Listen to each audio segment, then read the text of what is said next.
Hapon mga kapatid,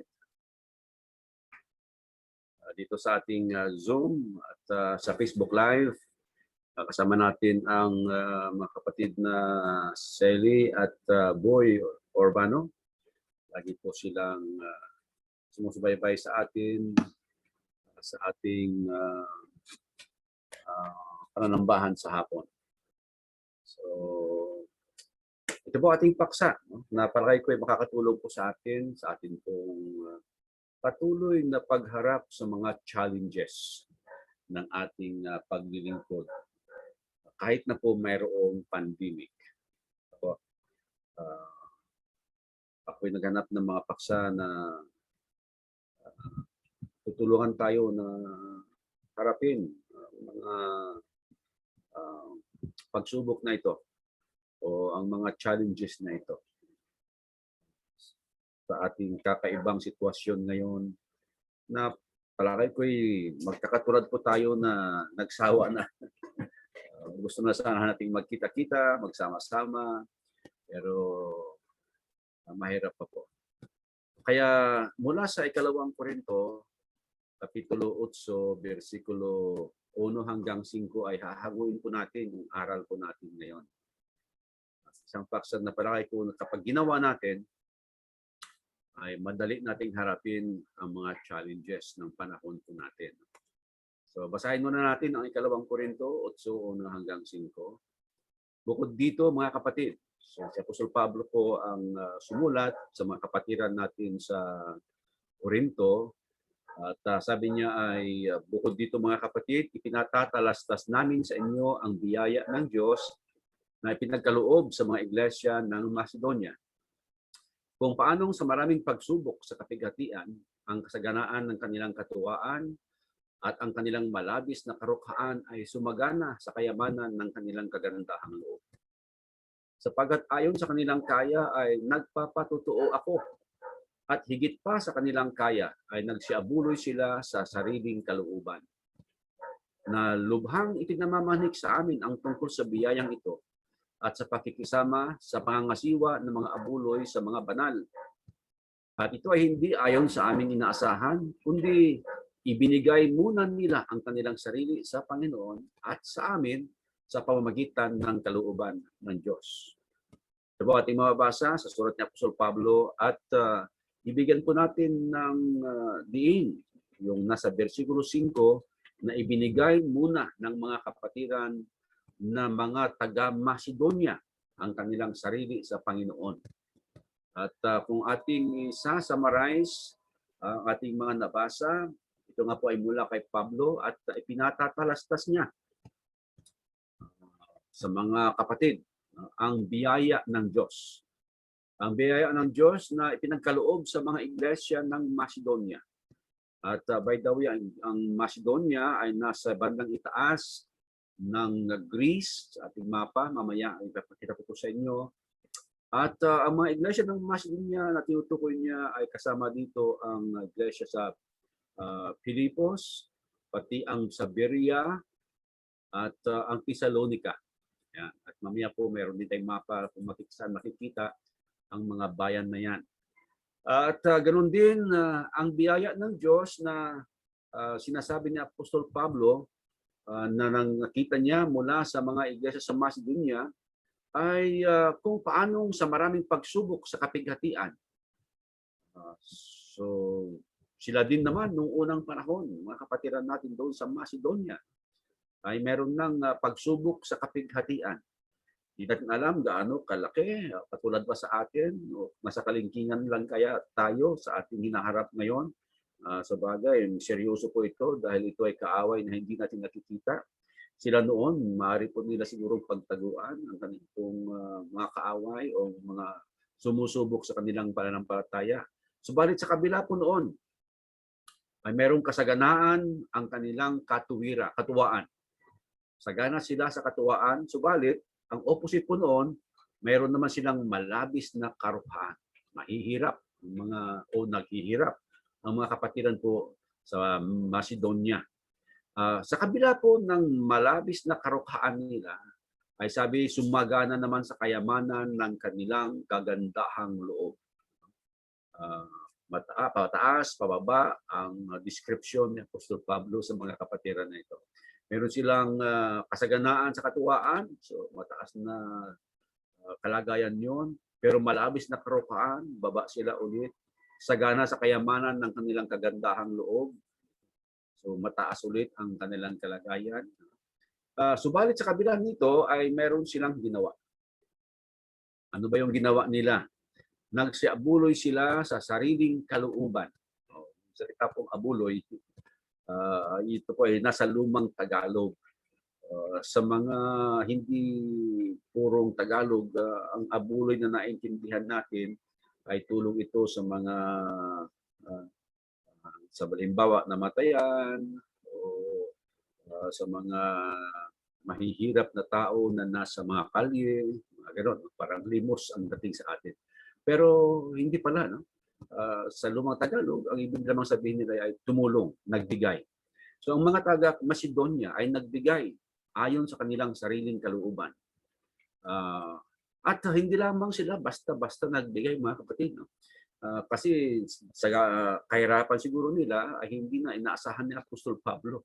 Pero sa verse 4 ay sinasabi na lubhang ipinamamanhik. Nakiusap pa ang mga kapatiran natin doon sa Macedonia na sila ay magbibigay din, magkaroon ng pakikisama sa pangasiwa ng mga abuloy o tulong o pagbibigay sa mga banal. Ito ay hindi ayon sa aming inaasahan, sabi ni Pablo, hindi nila inaasahan yun. Kundi nagawa ng mga kapatiran sa Macedonia ang pagbibigay, pagpapadala ng abuloy sa mga banal sapagkat, sabi niya, ibinigay muna nila ang kanilang sarili sa Panginoon at sa amin, mga apostoles at kasama ni Pablo, sa pamagitan ng kalooban ng Diyos. So, yun po ang nakasama rin ng mga talata at sabi ko nga, ipapakita ko sa inyo yung mapa ng Macedonia, nandyan sa bandang kaliwang itaas, ang province of Macedonia. Sigurado mo natawag itong probinsya kasi binubuo ito ng mga bayan ng Beria, Filipos, Thessalonica. At may mga churches po riyan sa tatlong binanggit ko na mga lugar. At sa bandang south naman niya ay ang Achaia, kung saan ang Corinth o ang Athens ay naroroon. At nakarating si Pablo doon sa kanyang second missionary journey. Ayan. At ang sitwasyon, mga kapatid, ay mayroong pangailangan doon sa Hudiya, sa Jerusalem. Kaya pinarating ito ni Pablo sa mga kapatiran natin sa Corinto na marahil po ay mas mayayaman or mas nakakaangat sa buhay kaysa sa mga nasa Macedonia.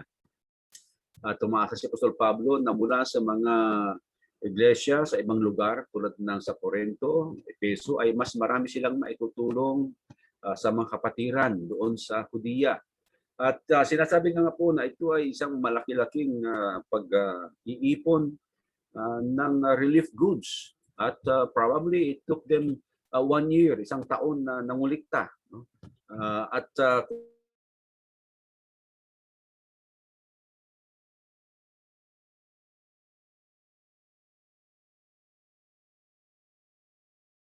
sa inyo, may kinalaman ang unang Korinto 16. Dito sa sitwasyong ito na pag-iipon nila ng tulong para maipadala nila sa Hudiya o kaya sa Jerusalem.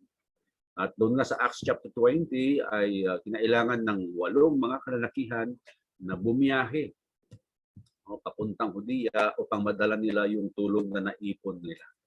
So yan po ang pinaka-backgrounder. Ngayon po, sa ating panahon ngayon, ano kaya ang kahalagahan nito sa ating kalagayan? Okay, kaya ito yung ating mga hahanguing aral mula po sa sulat ni Apostol Pablo sa kanila. Una, dahil sa ibinigay nila ang kanilang sarili, mga kapatid, nagawa nila ang dapat nilang gawin. Well, sa kaso nito, ang kanila pong nagawa ay ang sila ay magbigay. Sila ay nagbigay. Unang Korinto 8:3, ayon sa kanilang kaya ay nagsiabuloy sa sariling kalooban. At nabanggit mo na nga po kanina yung abuloy, no? Hindi abuloy sa patay, kundi tulong. No? Ibig sabihin kasi ng salitang abuloy, mula sa original pagkakagamit niya ay magbigay lamang. Yan ay nasa Magandang Balita Bible. Ang ginamit ay kusang loob na nagbigay. Sa NIV, they gave as much as they were able. So yung salitang gave lang. Ganon din naman sa English Standard Version, for they gave according to their means. So, nagbigay lang. Hindi katulad ng idea natin ng abuloy ngayon. At mayroong utos kasi na magbigay para sa mga banal. Ito yung ating binabasang palagi. Unang Korinto 16:3. Tungkol sa ambagan sa mga banal. Yan. Ay gawin din naman ninyong gaya ng iniutos ko sa mga iglesia ng Galacia. Kita niyo mga kapatid, no? Dahil nga po sa pangangailangan ng panahon na yon doon sa Jerusalem, ay sumulat si Apostol Pablo sa mga kapatiran. Well, bago siya sumulat sa Korinto, sumulat muna siya sa mga iglesia doon sa Galacia. No? So, higit sa isa yung iglesia na sinulatan niya. At mayroong kinalaman sa ambagan sa mga banal or collection for the saints. Kaya paano mangyayari yon? Paano nila maiipon yung kanilang ambagan? Sabi niya sa verse 2, tuwing unang araw ng sanglinggo, ang bawat isa sa inyo ay magbukod na magsimpan ayon sa kanyang giniginhawa upang huwag nang gumawa ng mga ambagan sa pagparian ko.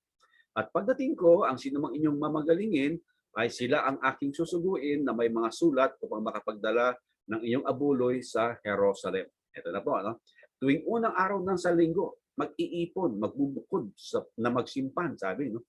Meron na silang itinalaga na mga ibibigay po nila, iipunin po nila ayon doon sa pangailangan na ipinaalam sa kanila ni Apostol Pablo.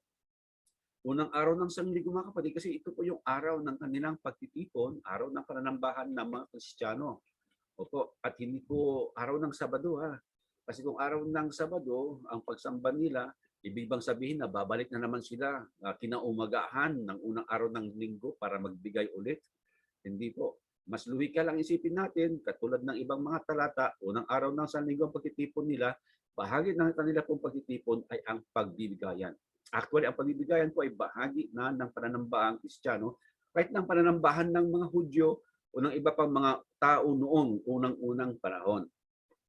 At sa kanila pong pagbibigay ay sinasabi ayon sa kanilang giniginhawa. At sa verse na ito ay sinasabi ni Pablo na gagawin na nila ito tuwing linggo upang pagdating niya, no, hindi na siya mag-iipon pa ulit. Hindi na niya pupuntahan sa kanilang mga bahay, yung bahay-bahay, ang kanila pong mga tulong para sa mga kapatiran doon sa Hudiya. At sakali man, sabi niya na mayroong mga kapatiran doon sa Corinto o sa ibang mga lugar na pwede niyang suguin papuntang Jerusalem upang dalhin ang mga tulong na ito ng mga kapatid. Pero meron pong specific talaga na dahilan ng pag-iipon ng mga Kristiyano ng ambag. Yun, sa pagkakataong ito, sa sulat ni Pablo, ay upang matulungan ang mga kapatiran doon sa Jerusalem. Pero mga nagsasabi na hindi na kailangan ngayon kasi wala naman daw pangangailangan sa Jerusalem. Meron pong mga kapatiran pa natin sa Jerusalem. Hindi lang natin alam ang kanilang totoong kalagayan, pero ako po may nakilalang ministro o missionary na Hudyo at doon sa Jerusalem yung kanya pong trabaho o gawain. Sabi ni iba, wala naman daw pangangailangan doon katulad noong araw, kaya huwag tayong magkoleksyon. Ang totoo po ay hindi lang naman sa Jerusalem mayroong pangangailangan. Ang mga iglesia sa iba't ibang mga lugar ay mayroong mga pangangailangan. Kahit na sa ating lokal na kongregasyon ay mayroong mga pangangailangan. At yun po ang mga dahilan kung bakit tayo nagbibigayan pa rin hanggang sa mga panahong ito. So, yun po ang ating paliwanag sa unang Korinto Kapitulo 16 na binabasa natin sa ating pong mga pagbibigayan pa rin sa mga panahon po na ito. Pero ito po ang instruction ng Diyos at noon pa rin po para sa mga taga-Korinto at napansin nyo, 1 Corinthians ito, yung ating pinag-aaralan ay 2 Corinthians chapter 8. Kaya alam po ng mga kapatiran doon sa Korinto at doon sa Macedonia ang patungkol dito sa utos ng pagbibigay sa mga banal. Yung pong mga naitulong o naibibigay ng mga Kristiyano, bagamat sinabi po doon sa 16:1-2 na para sa mga banal, hindi po nangahulugan naman na para sa mga Kristiyano lamang yung tulong na yun. O nga, sinabi po doon na dadalhin doon sa Jerusalem, sa Hudiya, Pero hindi po tayo naniniwala na pagdating doon ay tutulong sila sa mga Kristiyano lamang at kapag hindi Kristiyano ay hindi na nila tutulungan. Kasi ang prinsipyong Kristiyano, base sa Galatia 6:10, sabi ni Pablo, kaya nga samantalang tayo ay maipagkakataon ay magsigawa tayo ng mabuti sa lahat at lalong-lalo na sa mga kasambahay sa pananampalataya. So, ang paggawa ng mabuti, katulad ng pagtulong, ay sa lahat po yan. So, meron lang tayong ini-espesyal, lalo na sa mga kasambahay sa pananampalataya. Yun. At kung magkano ang ating ibibigay, alam naman po natin ang instruction na ayon sa giniginhawa doon sa 1 Corinthians chapter 16. At sa 2 Corinthians 9:6-7 ay mayroong principle ng pagbibigay. Sabi ni Pablo, datapwat sinasabi ko, ang naghahasik ng bahagya na ay mag-aani namang bahagya na, at ang naghahasik na sagana ay mag-aani namang sagana. Magbigay ang bawat isa ayon sa pinasya ng kanyang puso, o mabigat sa loob o dahil sa kailangan, sapagkat iniibig ng Diyos ang nagbibigay na masaya. So, ang principle, sabi ni Pablo, kung maghasik tayo, magtanim ng kaunti, siyempre kaunti ang aanihin. Maghasik tayo, magtanim ng marami, marami rin aanihin. At dapat ito ay galing sa ating puso. Yun po ang pinaka-prinsipyo ng ating pagbibigayan. At ang mga kapatiran po natin doon sa Macedonia, no? Sapagkat ibinigay nila ang kanilang sarili, ay nagampanan po nila ito. Na isagawa po nila ang tamang pagbibigayan. Yan. At hindi lamang sa nagawa nila ang dapat nilang gawin. Ang totoo, nagawa pa nila ang higit pa doon sa dapat nilang gagawin. Nakatupad sila at di naging mabigat ang pagsunod sapagkat ibinigay muna nila ang kanilang sarili. At karagdagan po noon, hindi lamang sa nagawa nila yung dapat, nagawa pa po nila ang higit pa. Ang higit pa sa inaasahan sa kanila. Ang inaasahan lamang ni Pablo ay yung pagbibigay na ayon sa giniginhawa. Na katulad ng sinabi niya sa unang Korinto 16:1 at 2. Ibig sabihin po, sa ating panahon, no, kung tayo ay tumatanggap ng marami-raming biyaya, marami-rami din po ating binibigay sa ating ambagan. Siyempre, kapag nagigipit po tayo, kakaunti ang ating natatanggap, ay ganoon din, lumiliit din ang ating pagbibigay.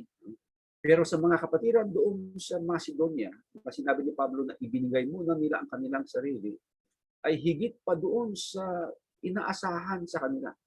Kumbaga, higit pa sa standard ang kanila pong ginawa na pagbibigay. Oo. Kasi sa kanila pong pagbibigay ng tulong sa mga kapatiran, unang-una, yung lamang sa standard inaasahan sa kanila, pero sila pa mismo ang nakiusap kay Pablo. Sila ay maging kasama, kasali sa pagbibigayan po na ito. Yan. At sa ating nabasang prinsipyo nga, ayon sa kanyang giniginhawa lamang sana. Pero sila, hindi lamang sa giniginhawa nila, nagbigay pa sila ng higit-higit doon sa kanilang giniginhawa. Yun po ang aking maintindihan dito na higit sa kakayanan po nila ang kanilang ginawa. Sa bagay po, ito ay practice na ng mga Kristiyano noon pa unang siglo. Sa Gawa Kapitulo 2, maalala po ninyo na noong unang-una nagkaroon ng maraming Kristiyano doon. No? Gawa Kapitulo 2 ng ang tinatawag natin na kapanganakan ng Iglesia ng Panginoon. Mga 3,000 kaluluwa ang nabautismuhan unang araw pa lang. At sumunod ay napakarami ang naging mga Kristiyano doon at nagkaroon ng suliranin ng mga kapatiran doon. Kasi sila hindi nagsiuwian sa kanilang mga provinces na pinanggalingan. Sabi ko nga, siguro excited sila sa kanilang bagong kalagayang magiging Kristiyano. Na-enjoy nila yung fellowshipping doon. Hindi sila umuwi. At ang problema nila ngayon, saan sila kukuha ng pagkain? Ang solusyon ng mga apostoles ay minungkahi sa mga kapatiran na ang kanilang mga ari-arian na ibenta nila at ibigay sa kanila pambili ng pagkain ng mga kapatiran doon. Basahin po natin. At ang lahat ng mga nagsisampalataya ay nagkakatipon at lahat nilang pag-aari ay sa kalahatan. Parang pangkumon ang mga ari-arian nila. Verse 45. At ipinagbili nila ang kanilang mga pag-aari at kayamanan at ipinamahagi sa lahat ayon sa pangangailangan ng bawat isa. Grabe ito, ano? Higit-higit ito doon sa inaasahan. At araw-araw sila nagsisipanatiling matibay sa pagkakaisa sa templo at sa pagpuputol-putol ng tinapay sa bahay-bahay at nagsisikain sila ng kanilang pagkain na may galak at may katapatan ng puso. O baka wala na po tayo makitang ganito sa panahon natin. Well, meron po akong maalam na istorya na kapatiran sa Amerika. Meron akong alam na isa, nagbenta ng bahay. Tapos yung pinagbentahan ng bahay niya, ginamit na niya dito sa mission niya sa Pilipinas. O, hindi lang bang po yun isang pamilya, isang kapatirang babae lamang po ang gumawa noon. So, bininta niya ang bahay niya, pati sasakyan niya, tapos pumunta rin sa Pilipinas nag-mission. Mayroon po mga ganun. May balik ko doon sa Jerusalem, pinagbili nila, sabi doon, ang kanilang mga pag-aari at kayamanan. Tapos pinamahagi doon sa mga may pangangailangang kapatiran na naging Kristiyano doon sa Jerusalem na hindi nagsiuwian. Hindi naman po ibig sabihin na yung mga bahay nila ay kanilang ibininta. No? Tinitirhan nila. Hindi naman po. Bakit? Sa verse 46 ay sinasabi na sila ay nagpatuloy sa pagkakaisa sa templo at sa pagpuputol-putol ng tinapay sa bahay-bahay.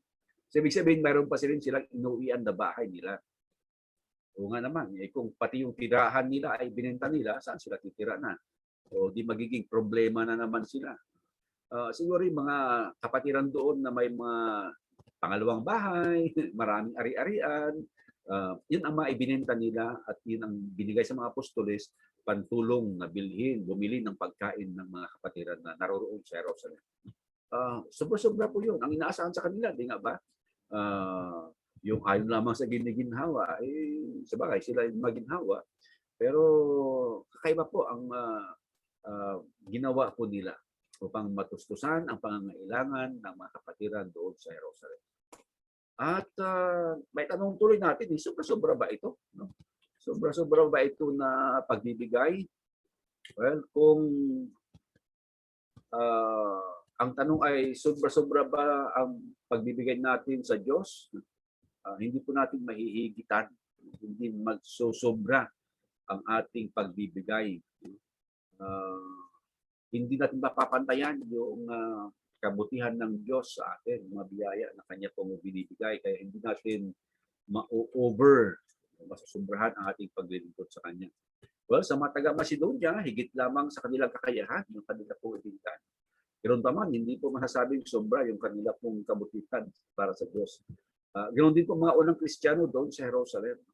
Bagamat gumawa po sila ng malalaking bagay, pero hindi masabi na sobra-sobra yung kanilang paglilingkod sa Diyos. We cannot overserve. Hindi natin kayang sobra-sobrahan ang ating paglilingkod sa Diyos. Sa Marcos 12, mayroon na rito isang pangyayari din. Ang babaeng balo, maalala nyo na pumunta doon sa templo at nagbigay din. Well, kinuwento ng Panginoong Hesus ito. Naupo si Jesus sa tapat ng hulugan ng mga kaloob sa templo. Pinagmasdan ng mga nanghuhulog ng salapi. Napansin niyang maraming mayayaman ang naghuhulog ng malaking halaga. Lumapit naman ang isang biyudang dukha, naghulog ng 2 salaping tanso. At tinawag ni Jesus ang kanyang mga alagad at sinabi sa kanila, sinasabi ko sa inyo, ang inihandog ng biyudang iyon ay higit na marami kaysa inihulog nilang lahat. Sapagkat ang lahat ay nagkaloob ng bahagi lamang ng kanilang kayamanan, ngunit ang ibinigay ng babaeng iyon, bagamat siya ay dukha, ay ang buo niyang ikinabubuhay. Magkano nga ba yung binigay niya? Dalawang coins, barya, no? Na ang halaga po sa aking research ay $2. So mga 100 piso kasi ang $1 ngayon ay wala ng 50 pesos eh. No? So kung dalawang barya yon, ang tawag nila salaping tanso, no? Kasing laki ng 1 sentabo ng Amerika. At sabi ko nga ay mga 100 pesos po natin, maliit na halaga nga po yun. Kung ihahambing natin sa mga binigay ng mga mayayaman. Pero alam niyo po mga kapatid, yun lamang ang pera ng babaeng balo na maaari po sanang ibili ng tinapay at kakainin niya sa buong araw, hindi siya gugutubin. Subalit, ibinigay niya. Kaya sabi ng Panginoong Hesus, mas malaki ang ibinigay niya kaysa doon sa mga mayayaman. Para sa atin, ito po ay higit-higit na pagbibigay. Labis-labis doon sa kanyang kakayahan. So may example po sila ng higit-higit o sobrang pagbibigay. So nangyari po yun, no? Sapagkat unang-una nga, ibinigay ng mga kapatid at taga Macedonia ang kanilang sarili sa Panginoon. At para po sa atin pa, mayroon pang mga karagdagang kahulugan. Yun ay magandang lesson patungkol sa pagbibigay. Pero hindi naman po sa pagbibigayan yung prinsipyong iyon. Marami pa pong mga bagay na magawa ang Kristiyano base sa prinsipyong pagbibigay ng ating sarili sa Diyos. Una, yung Galatia 2:20 ay magiging madali na po sa atin na isagawa. Sabi ni Pablo, hindi na ako ang nabubuhay, kundi si Kristo ang nabubuhay sa akin. Nung tayo ay nabautismuhan, tayo ay naging mga Kristiyano, ibinihis po natin. No?